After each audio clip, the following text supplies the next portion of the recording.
നമസ്കാരം. ലാസ്റ്റ് ക്ലാസ്സിൽ നമ്മൾ സ്റ്റാറ്റിസ്റ്റിക്സിലെ എടുത്ത ടോപ്പിക്കുകളെല്ലാം നിങ്ങൾ പഠിച്ചു കാണുമല്ലോ. എല്ലാവരും എല്ലാ വർക്കും ചെയ്തിട്ടില്ലേ? എന്നാൽ ഇന്ന് പുതിയ ടോപ്പിക്കിലേക്ക് നമുക്ക് കടക്കാം. അതിനു മുമ്പ് ടീച്ചർ ഒരു കാര്യം പറയാം. നിങ്ങൾക്ക് പഠനം എളുപ്പമാവണമെങ്കിൽ ഏറ്റവും നല്ല കാര്യം നിങ്ങൾ ആ വിഷയത്തിനോട് നിങ്ങൾ ഇൻട്രസ്റ്റ് ഉണ്ടായാൽ മതി. വളരെ ഇൻട്രസ്റ്റോട് കൂടിയിട്ട് നിങ്ങൾ പഠനം ആരംഭിക്കുകയാണെങ്കിൽ നമുക്ക് പഠനം ഒരു ബുദ്ധിമുട്ടായി തോന്നില്ല, അധികം എഫേർട്ട് എടുക്കേണ്ട ആവശ്യം വരുന്നില്ല. അതുകൊണ്ട് നമുക്ക് let us go to new topic, the role of statistics. Last ക്ലാസ്സിൽ നമ്മൾ സ്റ്റാറ്റിസ്റ്റിക്സ് എന്താണെന്ന് പഠിച്ചു, അതിൻ്റെ ഫങ്ഷൻസ്, അതിൻ്റെ ക്യാരക്ടർ, അതിൻ്റെ ഫീച്ചേഴ്സ്, അതുപോലെ തന്നെ അതിൻ്റെ യൂസസ്, ഇമ്പോർട്ടൻസ് ഒക്കെ നമ്മൾ പഠിച്ചിട്ടുണ്ട് ഇല്ലേ? അതൊക്കെ ഓർമ്മയില്ലേ? ശരി. കുറേ പേര് വർക്കുകളൊക്കെ ചെയ്തിട്ട് എനിക്ക് സെൻഡ് ചെയ്തിട്ടുണ്ട്. ഒരുപാട് പേര് നല്ല റെസ്പോൺസ് ഉണ്ടായിട്ടുണ്ട്. ഇനി അതുപോലെ തന്നെ ഈ ക്ലാസ്സിൽ ഉണ്ടായിരിക്കണമെന്ന് ഞാൻ ആവശ്യപ്പെടുന്നു നിങ്ങളോട്. അപ്പോൾ ഫസ്റ്റ് നമ്മളിനി ടോപ്പിക്കിലേക്ക് കിടക്കാം. The role of statistics. സ്റ്റാറ്റിസ്റ്റിക്സിൻ്റെ റോള് നമ്മൾ കഴിഞ്ഞ ക്ലാസ്സിൽ തന്നെ പറഞ്ഞിരുന്നു. സ്റ്റാറ്റിസ്റ്റിക്സ് വളരെ വൈഡായിട്ടുള്ള ഒരു സബ്ജക്റ്റാണ്, വളരെ ബ്രോഡായിട്ട്, വളരെ വിശാലമായിട്ടുള്ള ഒരു സബ്ജക്റ്റാണ് സ്റ്റാറ്റിസ്റ്റിക്സ്. അപ്പോൾ ഇത് ഗവേഷണവുമായി ബന്ധപ്പെടുത്തിയിട്ടാണല്ലോ നമ്മളുടെ ഈ സബ്ജക്റ്റ് വന്നിട്ടുള്ളത്. അപ്പം ഗവേഷണത്തിൽ സ്റ്റാറ്റിസ്റ്റിക്സ് വളരെയധികം ഉപയോഗിക്കുന്നുണ്ട്. എന്താണെന്ന് വെച്ചാൽ ഡാറ്റ കളക്ഷൻ തൊട്ടിട്ട് ലാസ്റ്റ് അതിൻ്റെ അനാലിസിസ് വരെയും സ്റ്റാറ്റിസ്റ്റിക്സ് ആണ് ഉപയോഗിക്കുന്നത്. Data collection, classification, tabulation, analysis, interpretation, ഈ മേഖലകളിലെല്ലാം സ്റ്റാറ്റിസ്റ്റിക്സ് ഉപയോഗിക്കുന്നത്. അപ്പൊ ഗവേഷണത്തിന് വളരെ എസെൻഷ്യൽ ആയിട്ടുള്ള ഒരു ഘടകമാണ് സ്റ്റാറ്റിസ്റ്റിക്സ്. ഇനി സെക്കൻഡ്, നമുക്ക് ഇനിയിപ്പോൾ സ്റ്റാറ്റിസ്റ്റിക്സിന് മാത്രമല്ല, സ്റ്റാറ്റിസ്റ്റിക്സ് ഒരു ന്യൂമറിക്കലി എക്സ്പ്രസ്ഡ് ഡാറ്റയാണ്. അതായത് സംഖ്യാപരമായിട്ടുള്ള ഏത് വസ്തുതകളെയും സംഖ്യാപരമായിട്ട് അനലൈസ് ചെയ്യാൻ നമുക്ക് സ്റ്റാറ്റിസ്റ്റിക്സിന് കഴിയും. അതുപോലെ തന്നെ സോഷ്യൽ സയൻസിനെ, നാച്ചുറൽ സയൻസിലെ, ഫിസിക്കൽ സയൻസിലൊക്കെ നമ്മൾ കൃത്യമായിട്ട് സ്റ്റാറ്റിസ്റ്റിക്സ് ഉപയോഗിക്കുന്നുണ്ട്. ഇപ്പം നാച്ചുറൽ സയൻസും അതേപോലെ ഫിസിക്കൽ സയൻസൊക്കെ സയൻറ്റിഫിക് മെത്തേഡ്സ് ആണ് ഉപയോഗിക്കുന്നത്. ശാസ്ത്രീയമായ രീതികൾ ഉപയോഗിച്ചുകൊണ്ട് നമ്മൾ ഈ സ്റ്റാറ്റിസ്റ്റിക്കൽ മെത്തേഡ്സ് ഉപയോഗിച്ചുകൊണ്ട് ഗവേഷണം നടത്തുന്നു. മാനവിക വിഷയങ്ങളായിട്ടുള്ള സോഷ്യൽ സയൻസിലും നമ്മൾ സ്റ്റാറ്റിസ്റ്റിക്സ് ഉപയോഗിക്കുന്നുണ്ട്. അപ്പം ഇങ്ങനെ കുറേ കാര്യങ്ങൾ പറയുമ്പോൾ നമ്മൾ ഒരുപാട് മേഖലകളിൽ സ്റ്റാറ്റിസ്റ്റിക്സിൻ്റെ സ്വാധീനമുണ്ടെന്ന് മനസ്സിലാക്കാം. അതേപോലെ തന്നെ international trade, balance of payment കണക്കാക്കുന്നതിന് സ്റ്റാറ്റിസ്റ്റിക്സ് ഉപയോഗിക്കുന്നു. ഇപ്പം ഗവേഷണത്തിൻ്റെയും പ്രാരംഭഘട്ടം മുതൽ അവസാന കൺക്ലൂഷൻ ഘട്ടം വരെയും നമ്മൾ സ്റ്റാറ്റിസ്റ്റിക്സ് ഉപയോഗിക്കുന്നു. കമ്മ്യൂണിക്കേഷൻ രംഗത്ത് സ്റ്റാറ്റിസ്റ്റിക്സ് ഉപയോഗിക്കുന്നുണ്ട്. കമ്പ്യൂട്ടർ പ്രോഗ്രാമുകളിലും സ്റ്റാറ്റിസ്റ്റിക്സ് ആണ് ഉപയോഗിക്കുന്നത്. നിത്യജീവിതത്തിൽ ഒഴിച്ചുകൂടാൻ പറ്റാത്ത ഒരു സബ്ജക്റ്റാണ് സ്റ്റാറ്റിസ്റ്റിക്സ്. അപ്പം നമ്മൾ ഫസ്റ്റ് പറഞ്ഞു ഏതൊക്കെയാണ് ഗവേഷണം തൊട്ടിട്ട് നമ്മുടെ ഡെയിലി ജീവിതം വരെ നമുക്ക് സ്റ്റാറ്റിസ്റ്റിക്സ് ഉപയോഗിക്കുന്നുണ്ട്. അതുകൊണ്ട് the role of statistics is very important in research and in daily life. Okay, next we shall pass on statistical techniques. സ്റ്റാറ്റിസ്റ്റിക്സിലെ ഏതൊക്കെ ടെക്നിക്സ് ആണ് ഇനി ഗവേഷണത്തിന് ഉപയോഗിക്കുന്നത് നോക്കാം നമുക്ക്. ഒരു ഗവേഷണം ആദ്യം റിസർച്ച് ചെയ്യുമ്പോൾ എന്ത് ചെയ്യേണ്ടത്? ഫസ്റ്റിൽ റിസർച്ച് ചെയ്യുമ്പോൾ നമ്മളൊരു പ്രോബ്ലം കണ്ടെത്തുക. ആ പ്രോബ്ലത്തിനാണ് നമ്മൾ സൊല്യൂഷൻ കണ്ടെത്തുന്നത്. അപ്പോൾ ഫസ്റ്റ് നമ്മളൊരു പ്രോബ്ലം കണ്ടെത്തിയാൽ അതിനെ ഡാറ്റ അനാലിസിസ് ചെയ്യണം. Collection of data, classification of data, tabulation of data, analysis of data, etcetera etcetera. ഇങ്ങനെ കുറച്ച് ഘട്ടങ്ങളുണ്ട്.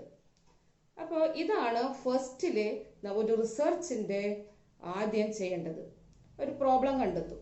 അപ്പോൾ പ്രോബ്ലം കണ്ടെത്തിയാൽ ഒന്നാമതായിട്ട് ചെയ്യുന്നു കളക്ഷൻ, ക്ലാസിഫിക്കേഷൻ, ടാബുലേഷൻ. ഇതാണ് ഫസ്റ്റ് സ്റ്റേജ്. കളക്ഷൻ നിങ്ങൾക്ക് അറിയാം, ഡാറ്റ കളക്ഷൻ. ഡാറ്റ കളക്ഷൻ എന്ന് പറഞ്ഞാൽ നമ്മൾ പ്രൈമറി ഡാറ്റയും സെക്കൻഡറി ഡാറ്റയും ഒക്കെ കളക്ട് ചെയ്യാം. പ്രൈമറി ഡാറ്റ എന്ന് പറയുമ്പോൾ എന്താ, ഫസ്റ്റ് കളക്റ്റഡ് ഡാറ്റയാണ് പ്രൈമറി ഡാറ്റ അല്ലേ? അതറിയില്ലേ? പ്രൈമറി ഡാറ്റ, സെക്കൻഡറി ഡാറ്റ ഒക്കെ നമ്മൾ പഠിച്ചിട്ടുണ്ട്. ഓൾറെഡി നമ്മൾ കളക്ട് ചെയ്ത ഡാറ്റയാണ് സെക്കൻഡറി ഡാറ്റ. അപ്പൊ കളക്ഷൻ കഴിഞ്ഞാൽ അത് ക്ലാസിഫിക്കേഷൻ നടത്തുന്നു. പ്രത്യേകം ക്ലാസ്സുകളായിട്ട്, വർഗമായിട്ട് തരംതിരിക്കുന്നത്. അതായത് സിമിലാരിറ്റിയുടെ അടിസ്ഥാനത്തിലൊക്കെ ആയിട്ടാണ് തരംതിരിക്കുന്നത്. അത് കഴിഞ്ഞാൽ സൗകര്യത്തിന് വേണ്ടിയിട്ട് എന്ത് ചെയ്യുന്നു, ടേബിളിലാക്കുന്നു. ടേബിളിലാവുമ്പോൾ പെട്ടെന്ന് തരംതിരിച്ചെടുക്കാം. അപ്പോൾ first point collection, classification, tabulation. Second diagrammatic and graphic representation. നമ്മൾ കളക്ട് ചെയ്ത ഡാറ്റകളെ എന്ത് ചെയ്തു, ഗ്രാഫിലൂടെ അവതരിപ്പിക്കും. ഗ്രാഫും അതുപോലെ തന്നെ ഡയഗ്രംസും. എന്തിനാണ് ഗ്രാഫും ഡയഗ്രംസും ഒക്കെ ഉപയോഗിക്കുന്നത്? കൂടുതലായിട്ട് നമുക്ക് ഓർമ്മയിൽ നിൽക്കുന്നത് ഇമേജുകളായിരിക്കും. അപ്പോൾ അതുകൊണ്ട് ഒരു ഡയഗ്രമോ അല്ലെങ്കിൽ ഒരു ഗ്രാഫോ കുറച്ചും കൂടി അട്രാക്റ്റീവ് ആയിരിക്കും. പഠിക്കാനൊക്കെ കുറച്ചും കൂടി സൗകര്യത്തിനാണ് ഡയഗ്രംസും ഗ്രാഫും ഒക്കെ ഉൾപ്പെടുത്തിയിട്ടുള്ളത്. Third point averages. നിങ്ങൾ ഇപ്പോൾ സ്റ്റാറ്റിസ്റ്റിക്സിലെ കൂടുതലും ശരാശരികളാണ് പഠിക്കുന്നത്. ശരാശരി മൂല്യമാണ് കണ്ടെത്തുന്നത്. അപ്പൊ ആവറേജസ് ആണ് ഇതിൽ കൂടുതലായിട്ട് ഉപയോഗിക്കുന്നത്. ഏതൊക്കെ ആവറേജസ് സാധാരണ നമ്മൾ പഠിച്ചിട്ടുള്ളത് നിങ്ങളെ മുൻ ക്ലാസ്സുകളിലൊക്കെ?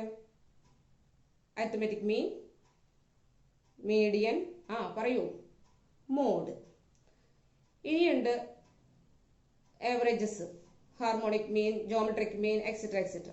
അപ്പൊ ഇതെല്ലാം ഉപയോഗിച്ചുകൊണ്ട്, ഈ ആവറേജ് ഉപയോഗിച്ചുകൊണ്ട് ഒരു സെൻട്രൽ വാല്യൂ കണ്ടെത്തുന്നു. ഒരു കേന്ദ്രീകൃത മൂല്യം കണ്ടെത്താൻ സഹായിക്കുന്നു. അപ്പൊ സ്റ്റാറ്റിസ്റ്റിക്സ് ഉപയോഗിക്കുന്ന ഒരു ടെക്നിക്സ് ആണ് average. Fourth point index numbers. Index number എന്താണ്? ഇൻഡെക്സ് നമ്പർ ഓരോ ടൈം പീരീഡിലുള്ള മാറ്റങ്ങൾ നമ്മൾ ഒരു ബേസ് ഇയറിൽ ഒരു വസ്തുവിന്റെ വില, ഒരു 10 വർഷം മുൻപുള്ള ഒരു വസ്തുവിന്റെ വില ഇന്നത്തെ പ്രസന്റ് വിലയും നമുക്ക് കണ്ടെത്തണമെങ്കിൽ ഒരു ബേസ് ഇയർ ആധാരമാക്കിയിട്ട് കറന്റ് ഇയറിലെ ഒരു പ്രൈസ് കണ്ടെത്തുന്നു. അപ്പൊ ഒരു അടിസ്ഥാന വർഷം കണക്കാക്കിക്കൊണ്ട് ഇപ്പോൾ നടപ്പു വർഷത്തെ വില കണക്കാക്കുന്നത് നമ്മൾ ഇൻഡെക്സ് നമ്പർ ഉപയോഗിച്ചിട്ടാണ്. Okay, clear? യെസ്. ഇപ്പൊ നെക്സ്റ്റ് വേരിയബിലിറ്റി. വേരിയബിലിറ്റി മെഷർ ചെയ്യാൻ സ്റ്റാറ്റിസ്റ്റിക്സിലെ 3 രീതികളാണ് ഉപയോഗിക്കുന്നത്. ഒന്ന് mean deviation, 2 standard deviation, 3 coefficient of variation. Mean deviation, മീനിൽ നിന്ന് ഡീവിയേഷൻ കാണും. അരിത്മെറ്റിക് മീനിൽ നിന്ന് അതിന്റെ വേരിയബിലിറ്റി, അതായത് യഥാർത്ഥ മൂല്യത്തിൽ നിന്ന് എത്ര കണ്ട് വ്യത്യാസമുണ്ട് എന്ന് കണ്ടെത്താൻ വേണ്ടിയാണ് മീൻ ഡീവിയേഷൻ ഉപയോഗിക്കുന്നത്. മീനിൽ നിന്ന് ഡീവിയേഷൻ കാണുന്നു. Next standard deviation. സ്റ്റാൻഡേർഡ് ഡീവിയേഷനും ഇതേപോലെ ഡീവിയേഷൻസ് കാണുക തന്നെയാണ്. അതായത് യഥാർത്ഥ മൂല്യത്തിൽ നിന്ന് അതിന്റെ വ്യതിയാനം കണ്ടെത്തുന്നു. മീൻ ഡീവിയേഷനേക്കാളും കുറച്ചും കൂടി നല്ലൊരു മെത്തേഡാണ് standard deviation. Standard deviation first introduce ചെയ്ത് കാൾ പിയേഴ്സൺ.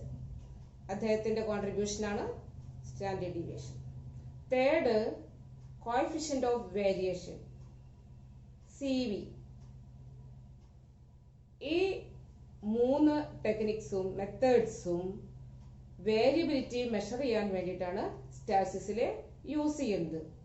അതായത് യഥാർത്ഥ നമ്മൾ ശേഖരിച്ച വിവരങ്ങൾ യഥാർത്ഥ മൂല്യത്തിൽ നിന്ന് എത്ര കണ്ട് അത് വ്യതിയാനമുണ്ട് അല്ലെങ്കിൽ എത്ര കണ്ട് സത്യസന്ധത ഉണ്ട് എന്ന് മെഷർ ചെയ്യാൻ വേണ്ടിയാണ് അതായത് സ്റ്റാൻഡേർഡ് ഡീവിയേഷനും മീൻ ഡീവിയേഷനും കോഎഫിഷ്യന്റ് ഓഫ് വേരിയേഷനും യൂസ് ചെയ്യുന്നത്. Next skewness. എന്താണ് സ്ക്യൂനെസ്? സാധാരണ നോർമൽ ഡിസ്ട്രിബ്യൂഷൻ ഉള്ളതാണ് നമ്മൾ സ്ക്യൂനെസ്സിൽ പഠിക്കുന്നത്. ഒരു പ്രതിഭാസത്തിന്റെ സന്തുലിതാവസ്ഥയെ കാണിക്കുമ്പോൾ അത് നോർമൽ ഡിസ്ട്രിബ്യൂഷൻ ആണെന്ന് പറയാം. നോർമൽ ഡിസ്ട്രിബ്യൂഷൻ എന്ന് പറഞ്ഞാൽ ഞാനൊരു എക്സാമ്പിളിലൂടെ നിങ്ങൾക്ക് പറയുകയാണെങ്കിൽ ഒരു ബെൽ ഷേപ്പ് ആയിട്ടാണ് നമ്മൾ ഒരു നോർമൽ ഡിസ്ട്രിബ്യൂഷൻ കാണുക. ഒരു ബെല്ലിന്റെ ആകൃതി, ഒരു ബെല്ല് രണ്ടായിട്ട് നമ്മൾ പാർട്ട് ചെയ്യുമ്പോൾ ആ പാർട്ട് ചെയ്യുന്ന ഭാഗമാണ് അതിന്റെ സെൻട്രൽ പോയിന്റ് ആയിട്ട് വരുന്നതെങ്കിൽ അവിടെ സ്ക്യൂനെസ് 0 ആയിരിക്കും. സ്ക്യൂനെസ് 0 ആണ് എങ്കിൽ അത് സിമെട്രിക്കലാണ്. അതാണ് ശരിക്കുള്ള നോർമൽ ഡിസ്ട്രിബ്യൂഷൻ. റൈറ്റ് സൈഡിലേക്ക് കുറച്ച് ചരിവ് കൂടും തോറും അത് നെഗറ്റീവ്ലി സ്ക്യൂഡ് ആണെന്ന് പറയും. ഇടതുവശത്തേക്കാണ് ചരിവ് കൂടുന്നത് എങ്കിൽ അതിനെ പോസിറ്റീവ്ലി സ്ക്യൂഡ് എന്ന് പറയും. അപ്പൊ സന്തുലിതാവസ്ഥ നോർമൽ ഡിസ്ട്രിബ്യൂഷനിലെ രണ്ട് ഭാഗം ഈക്വൽ ആണെങ്കിൽ അതൊരു സിമെട്രിക്കൽ ആണ്, അല്ലെങ്കിൽ അതിനെ പറയുന്നത് അസിമെട്രി, നോട്ട് സിമെട്രി. അതായത് രണ്ട് പോർഷനും ഈക്വൽ അല്ല. ഒരു ഭാഗത്ത് ചരിവ് കൂടുമ്പോൾ മറ്റേ ഭാഗം സാധാരണഗതിയിൽ ആകുന്നതാണ് സ്ക്യൂബ്ഡ് എന്ന് പറയുന്നത്. കോണിപ്പ് അല്ലെങ്കിൽ ഏങ്കോണിപ്പ് എന്നൊക്കെ പറയാം. അപ്പൊ ഈ സ്ക്യൂനെസ് നമ്മൾ സ്റ്റാറ്റിസ്റ്റിക്സിൽ ഉപയോഗിക്കുന്ന ഒരു ടെക്നിക്കാണ്. Next regression analysis. റിഗ്രഷൻ ഇതും നമ്മൾ രണ്ട് പ്രതിഭാസങ്ങൾ തമ്മിലുള്ള അതായത് ബന്ധങ്ങളെ കാണിക്കാൻ വേണ്ടിയിട്ട് ഉപയോഗിക്കുന്നതാണ്. ഇപ്പൊ കയറ്റുമതി, ഇറക്കുമതി ഇങ്ങനെയുള്ള കാര്യങ്ങളെ കുറിച്ച് കാണിക്കാനും പഠിക്കാനും മനസ്സിലാക്കാനും നമ്മൾ റിഗ്രഷൻ അനാലിസിസ് ഉപയോഗിക്കുന്നു. Next point percentage. പെർസെൻറ്റേജ് കാണാം. നിങ്ങൾക്കൊക്കെ അറിയാം തന്നെ പെർസെൻറ്റേജ്. നിങ്ങൾ മാർക്കിന്റെ പെർസെൻറ്റേജ് കാണാറുണ്ട് അല്ലെ? റിസൾട്ടൊക്കെ കാണുമ്പോൾ നമ്മൾ സാധാരണയായിട്ട് പെർസെൻറ്റേജ് കണക്കാക്കാറുണ്ട്. അല്ലെങ്കിൽ ഏത് വിഷയത്തിലാണ് അല്ലെങ്കിൽ ഏത് കോളേജിലാണ് വിജയം, അതായത് പെർസെൻറ്റേജ് കൂടുതൽ എന്നൊക്കെ നമ്മൾ സാധാരണ ഉപയോഗിക്കുന്ന ഒരു വാക്കാണ്. എന്താണ് പെർസെൻറ്റേജ്? സ്റ്റാറ്റിസ്റ്റിക്സിലെ പെർസെൻറ്റേജ് എന്ന് പറഞ്ഞാൽ കളക്ട് ചെയ്ത വിവരങ്ങളെയെല്ലാം ഒരു സംക്ഷിപ്ത രൂപത്തിലേക്ക് മാറ്റുന്നതിന് വേണ്ടിയിട്ടാണ് പെർസെൻറ്റേജ് ഉപയോഗിക്കുക. അത് തന്നിരിക്കുന്ന ഒബ്സർവേഷനുകളെ 100ലേക്ക് മാറ്റും, 100. എന്നിട്ട് 100ൽ എത്രയുണ്ട് മൂല്യം എന്ന് കണക്കാക്കുകയാണ് percentage. Next correlation. What you mean correlation? Correlation അല്ലെ, സഹബന്ധം. രണ്ട് വേരിയബിൾസ് തമ്മിൽ അല്ലെങ്കിൽ രണ്ട് പ്രതിഭാസങ്ങൾ തമ്മിലുള്ള ബന്ധത്തെ കാണിക്കുന്നതാണ് കോറിലേഷൻ. അപ്പൊ നമ്മൾ കളക്ട് ചെയ്ത ഡാറ്റകൾ ഏതായിക്കോട്ടെ, ഏത് കാര്യങ്ങളായിക്കോട്ടെ, അത് തമ്മിലുള്ള റിലേഷൻസിനെ സൂചിപ്പിക്കാൻ കോറിലേഷൻ എന്ന് പറയാം. അതായത് ഇപ്പൊ എക്സാമ്പിളൂടെ പറയുകയാണെങ്കിൽ പ്രൈസും ഡിമാൻഡും തമ്മിൽ ഒരു റിലേഷൻ ഉണ്ട്. എന്താണ് പ്രൈസും ഡിമാൻഡും തമ്മിലുള്ള relation? When price increases, quantity demand decreases. Price increase ചെയ്യുന്ന സമയത്ത് ഡിമാൻഡ് ഡിക്രീസ് ചെയ്യുന്നു.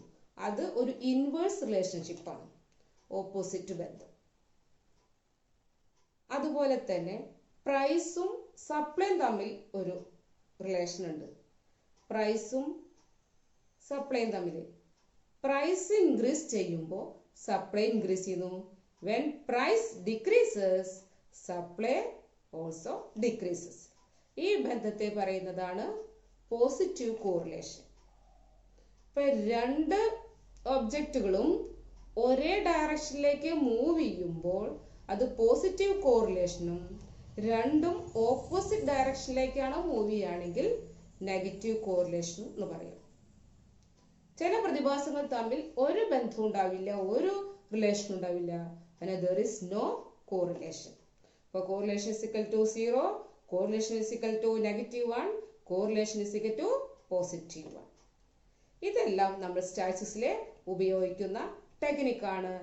രണ്ട് ഫിനോമിനൻസിന്റെ, രണ്ട് പ്രതിഭാസങ്ങൾ തമ്മിലുള്ള റിലേഷൻസ് മനസ്സിലാക്കാൻ ഉപയോഗിക്കുന്ന ടൂളാണ് correlation. Next, interpolation and extrapolation. ഇന്റർപോളേഷനും എക്സ്ട്രാപോളേഷനും നമ്മൾ അൺനോൺ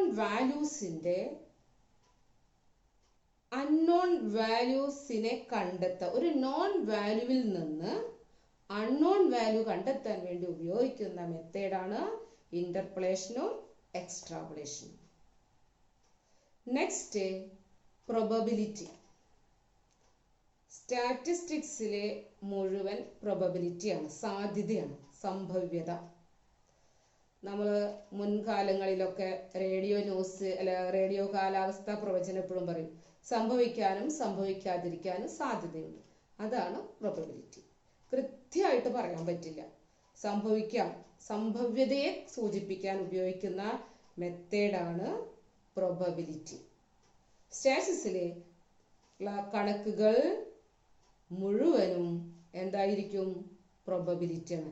അക്യുറേറ്റ് ആയിട്ടുള്ള വാല്യൂസ് കണ്ടെത്താൻ ബുദ്ധിമുട്ടാണ്. ഓൺലി അപ്രോക്സിമേറ്റ് വാല്യൂ ആണ് നമുക്ക് കിട്ടുന്നത്. ഇനി നിങ്ങൾക്ക് 13 പോയിന്റ് ഉണ്ട്. ഇത് 1/1 ആയിട്ട് താഴെ കൊടുക്കുന്നുണ്ട്. അത് നിങ്ങൾ എഴുതിയെടുത്തോളൂ. Okay. Next, limitations of statistics. ഒരുപാട് നമ്മൾ പറഞ്ഞു, വൈഡായ സബ്ജക്റ്റാണ്, വൈഡായിട്ടുള്ള മേഖലകളിലാണ് ഇതിൻ്റെ സ്വാധീനം ഉണ്ട് എന്നൊക്കെ പറഞ്ഞു. അപ്പോൾ സ്റ്റാറ്റിസ്റ്റിക്സ് ഒരുപാട് മേഖലകളിൽ യൂസ് ചെയ്യുന്നു. എന്നിട്ടും സ്റ്റാറ്റിസ്റ്റിക്സിന് ലിമിറ്റേഷൻസ് ഉണ്ട്. അത് എന്തൊരു വസ്തുതയായാലും അതിനൊരു നല്ല വശം ഉണ്ടായിരിക്കും, ഒരു മോശം വശം. അപ്പോൾ നമ്മൾ ഒരുപാട് നല്ലതാണ് പഠിച്ചത്. ഇനി അതിലെ കുറച്ച് നമുക്ക് ലിമിറ്റേഷൻസ് എന്താണ്, അതിൻ്റെ പോരായ്മകൾ നോക്കാം. Statistics only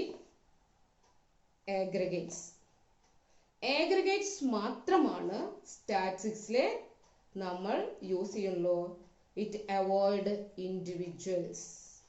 individual unit. അതായത് വ്യക്തിഗതമായിട്ടുള്ള കാര്യങ്ങളൊന്നും സ്റ്റാറ്റിസ്റ്റിക്സിന്റെ പരിധിയിൽ പഠന വിധേയമാക്കുന്നില്ല. ഗ്രൂപ്പായിട്ടുള്ള കാര്യങ്ങൾ മാത്രമാണ് ഉപയോഗിക്കുന്നത്. Second, statistics is not an exact. Statistics exact ആയിട്ട്, അതായത് കൃത്യമായ വിവരങ്ങൾ നൽകുന്നില്ല. അത് ഓൺലി ആൻ അപ്രോക്സിമേറ്റ് വാല്യൂസ് ആണ് കണ്ടെത്തുന്നത്. ഒരു ഏകദേശ കണക്കുകൾ, കൃത്യമായിട്ടുള്ള വിവരം നൽകാൻ സ്റ്റാറ്റിസ്റ്റിക്സ്, ഇപ്പോൾ നമ്മൾ ഫിസിക്കൽ സയൻസോ നാച്ചുറൽ സയൻസ്, മാത്തമാറ്റിക്സിലൊക്കെ വളരെ കൃത്യമായിട്ടുള്ള വിവരങ്ങൾ നമുക്ക് കൊടുക്കാൻ പറ്റും. മാത്തമാറ്റിക്സിലെ 2+2 = 4, അവിടെ യാതൊരു തെറ്റും വരുന്നില്ല, അതിൽ യാതൊരു കൂടുതലോ കുറവോ വരുന്നില്ല. അതേപോലെ സയൻസിൽ നമ്മൾ H2O, 2 ഹൈഡ്രജനും 1 ഓക്സിജനും ഉപയോഗിച്ചാൽ അവിടെ വാട്ടർ ആണ് ഉണ്ടാക്കുന്നത്. പക്ഷെ അതേപോലെ അക്യുറേറ്റ് ആയിട്ട് കൃത്യമായിട്ട് നമുക്ക് സ്റ്റാറ്റിസ്റ്റിക്സിൽ കണക്കാക്കാൻ സാധിക്കില്ല. സ്റ്റാറ്റിസ്റ്റിക്സ് മിസ്യൂസ് ചെയ്യാം. അതുപോലെയാണ് സ്റ്റാറ്റിസ്റ്റിക്സ് മിസ്യൂസ് ചെയ്യുന്നു. എന്തുകൊണ്ടാണെന്ന് വെച്ചാൽ സ്റ്റാറ്റിസ്റ്റിക്സ് തെറ്റായിട്ടുള്ള കാര്യങ്ങളാണ് പറയുന്നതെന്ന് പറയുന്നു. അതെന്തുകൊണ്ടാണെന്ന് വെച്ചാൽ അൺട്രെയിൻഡ് ആയിട്ടുള്ള ആൾക്കാർ അത് കൈകാര്യം ചെയ്യുമ്പോഴാണ് സ്റ്റാറ്റിസ്റ്റിക്സ് മിസ്യൂസ് ആവുന്നത്. ട്രെയിൻഡ് ആയിട്ട് നല്ല പെർഫെക്റ്റ് ആയിട്ടുള്ള ആൾക്കാർ, അത് perfect means trained, well trained ആയിട്ടുള്ള സ്റ്റാറ്റിസ്റ്റിഷ്യന്മാരെ കണക്കാക്കുമ്പോൾ അത് കൃത്യമായിട്ട് നമുക്ക് വിവരങ്ങൾ ലഭിക്കും. ഒരു ചൊല്ലുണ്ട്, സ്റ്റാറ്റിസ്റ്റിക്സിലെ 3 തരം നുണകളുണ്ടെന്നാണ് പറയുന്നത്. സ്റ്റാറ്റിസ്റ്റിക്സിലല്ല, ലോകത്ത് 3 തരം നുണകളുണ്ട്. അതിലെ ഒരു നുണ, ഒരു കോമൺ, അതായത് സാധാരണ ലൈ, 3 ലൈസ് ഉണ്ട്, ഒരു സാധാരണ നുണ. സെക്കൻഡ്, ഡാംഡ് ലൈ, വളരെ എന്താ പറയുക, വളരെ ആൾക്കാരെ ബുദ്ധിമുട്ടിപ്പിക്കുന്ന തരത്തിലുള്ള ആൾക്കാർക്ക് ദോഷം ചെയ്യുന്ന നുണകളുണ്ട്. തേർഡ് സ്റ്റാറ്റിസ്റ്റിക്സ് ആണ് പറയുന്നത്. അതായത് സാധാരണ നുണ കുഴപ്പമില്ല, രണ്ടാമത്തെ നുണയാണ് പ്രശ്നം. പക്ഷെ അതിനേക്കാളും ബുദ്ധിമുട്ടാണ് സ്റ്റാറ്റിസ്റ്റിക്സ്. അത് എന്തുകൊണ്ടാ പറയണതെന്ന് വെച്ചാല് തെറ്റായിട്ട് ഡാറ്റ കളക്ട് ചെയ്യുമ്പോൾ തെറ്റായിട്ടുള്ള വിവരങ്ങളായിരിക്കും നമുക്ക് കൺക്ലൂഷനിൽ കിട്ടിയിട്ടുണ്ടാവുക. അപ്പൊ വലിയൊരു തെറ്റിലേക്ക് അതെത്താം. ഇപ്പൊ ഡാറ്റ കളക്ഷൻ തൊട്ടിട്ട് ലാസ്റ്റ് കൺക്ലൂഷൻ വരെയുള്ള എല്ലാ സ്റ്റേജും വളരെ കൃത്യതയോട് ചെയ്യുകയാണെങ്കിൽ നമുക്ക് കൃത്യമായ വിവരങ്ങൾ സ്റ്റാറ്റിസ്റ്റിക്സിലൂടെ ലഭിക്കും. അതർവൈസ് ഏത് കളക്ഷന്റെ ഭാഗത്തോ അതോ മറ്റേതെങ്കിലും സ്റ്റെപ്പില് തെറ്റായിട്ടുണ്ടെങ്കിൽ അതിന്റെ കൺക്ലൂഷനിലും തെറ്റുപറ്റും. അതാണ് ഇങ്ങനൊരു ചീത്തപ്പേര് സ്റ്റാറ്റിസ്റ്റിക്സിൽ ലഭിച്ചത്. സാധാരണഗതിയിൽ എല്ലാ മേഖലയിലും വളരെ യൂസ്ഫുൾ ആയിട്ടുള്ള ഒരുപാട് ഗുണങ്ങളുള്ള ഒരു സബ്ജക്റ്റ് തന്നെയാണ് സ്റ്റാറ്റിസ്റ്റിക്സ്. അപ്പൊ നിങ്ങൾക്ക് ഇത്ര വരെ എടുത്തൊക്കെ മനസ്സിലായി കാണും. ഇനി ഞാൻ തന്നിട്ടുള്ള വർക്കുകളൊക്കെ, ബാക്കിൽ തരുന്ന വർക്കുകളെല്ലാം നിങ്ങൾ കൃത്യമായിട്ട് ചെയ്യണം. ഓക്കെ.